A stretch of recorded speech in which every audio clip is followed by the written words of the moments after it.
Ipapakita ko po sa inyo kung gaano po kabilis gumawa ng pellet ang ating pong pelletizer machine. Try po natin. Start.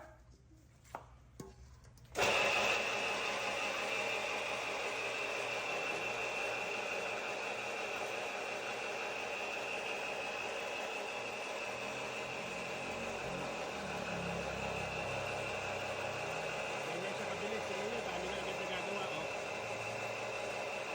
Grabe.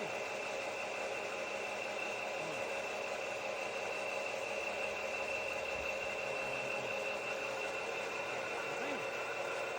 Saglit lang, meron ka ng pagkain ng ating mga alagang mga hayop. Okay na okay po ito. Konting darak lang po, konting mais, malunggay, o kaya kangkong, o kaya yung mga tira-tira pong mga gulay sa palengke. Meron na po tayong organic na pagkain ng ating mga alagang mga hayop. Sa lahat po ng mga interesado, pwede po kayong mag-text sa atin sa ating numero na naka-flash po dyan sa inyong screen.